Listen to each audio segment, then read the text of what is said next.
I'm Michael Bungay Stanier. This is Change Signal, the podcast where we cut through the blather, the BS, and the noise to find the good stuff that works in change. If you're a transformational leader and you're looking for modern change mastery, this is where we find out what's below the waterline. I published The Coaching Habit on February the 29th, 2016, and I published deliberately on a leap year. So honestly, I could manipulate the numbers. On our first birthday, we've sold X number of books. And of course, being able to count 4 years worth of sales for that first birthday. Now, obviously, I didn't realize it would go on to be the best-selling book on coaching of the century, so also of this millennia. And it's actually now sold about 1.5 million copies. So that's amazing and delightful.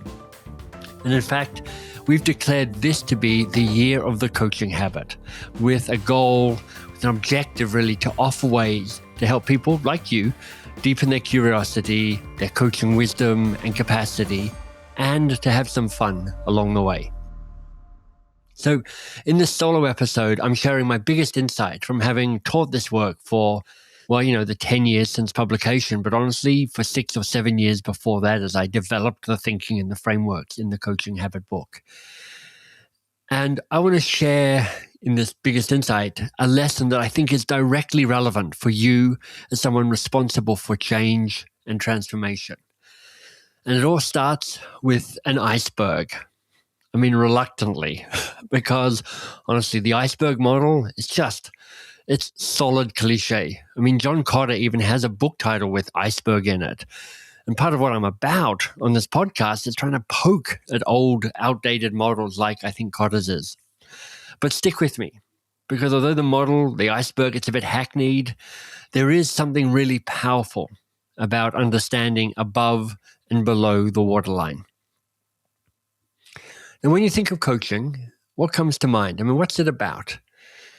You'll have your answers, but mine is, my first answer, my most obvious answer, is that it's people asking questions to solve the problem at hand. And that's not true, but it's also a little shallow. This is above the waterline. It makes coaching feel a bit mechanical. I mean, it's the reason why people can turn to AI for coaching and therapy and companionship, because AI can ask a pretty decent question. It's pretty helpful like that. So in other words, if you're thinking of coaching just being about how good am I at asking questions, how good am I at being curious, well, it's part of the truth, but it's not the whole truth. And I'm interested in the people who go beyond that.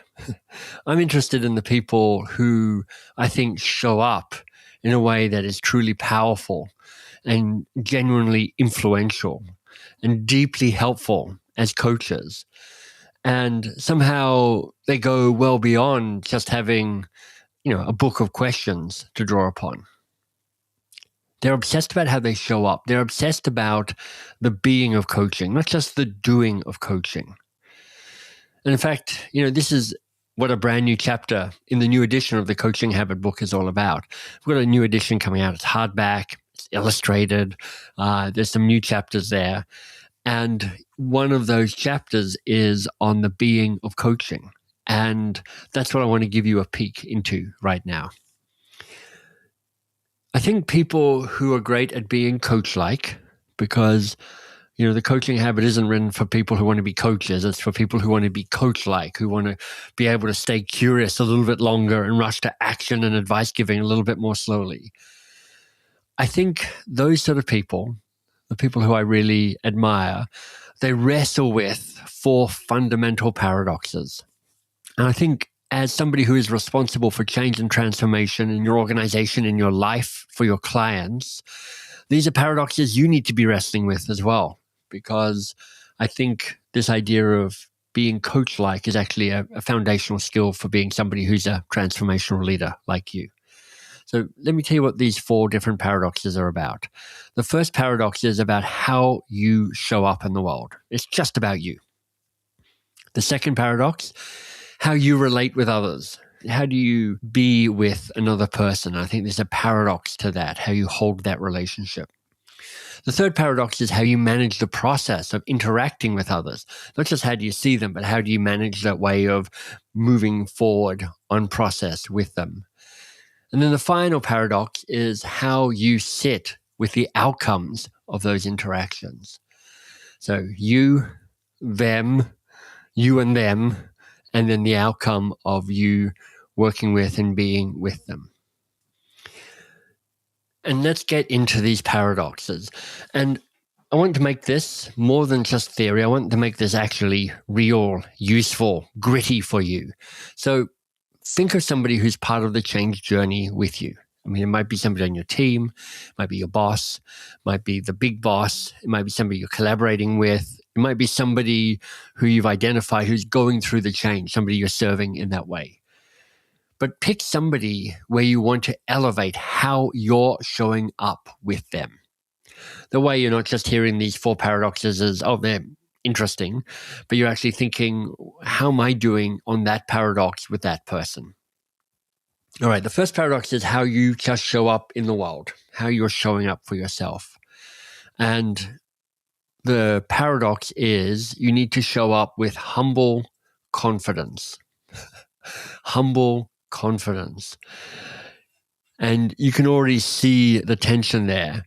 There's one way of humility being not what you want. It's a kind of an abasement. It's a kind of, oh, I'm not worthy. Oh, I'm not good enough. Oh, I shouldn't be here. That's not what I'm talking about at all.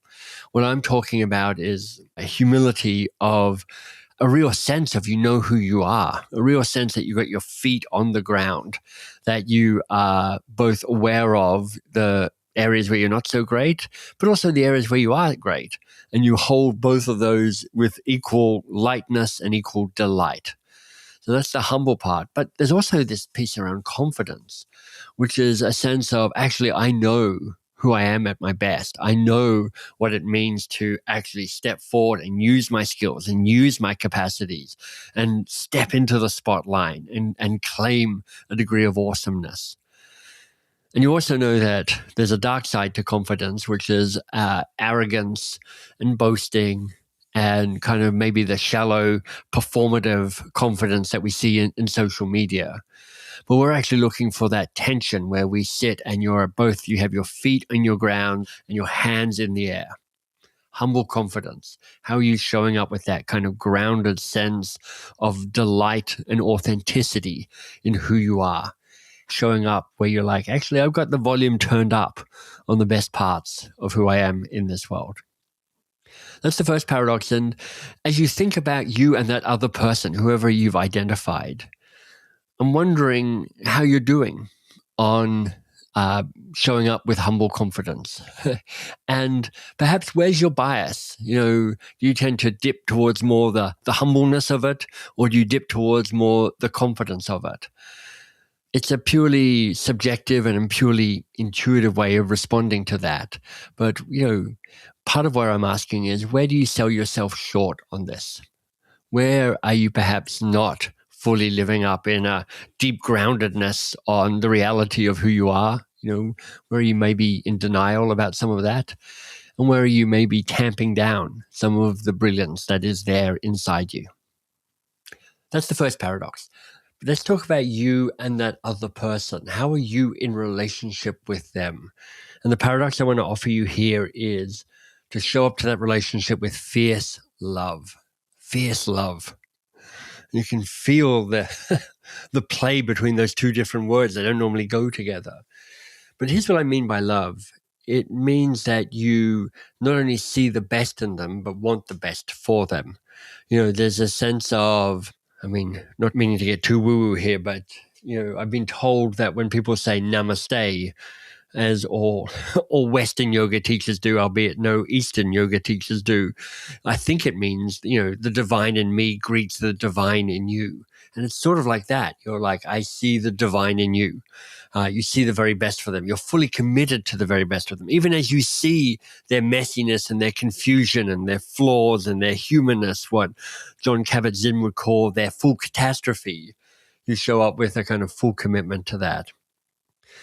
And then the fierceness, the fierceness is not really about how you show up with them. It's the standard you hold yourself to live into that love, to serve them and support them in the way that's best. So it's not about being nasty or aggressive or even, kind of radically candid, although that could be part of it. It's about saying, look, what would it mean if I was to show up and behave in a way that truly embodied what I see in that person? And I think that means saying the things that are working that you might not normally point to, but also saying the things that might not be working, saying the hard truth, being committed to the process in a way, and the connection with them where you're like, I will do and say and not do and not say, and be that person that offers you the very chance to be the best version of yourself. And it's important to hear something there, which is like, it's not just what you do and what you say, it's also what you don't do and what you don't say. And in some ways, that's the perfect segue for the next paradox. But before we get there, I'm curious to know, when you think about fierce love, where do you default? Where do you kind of live into that paradox pretty well?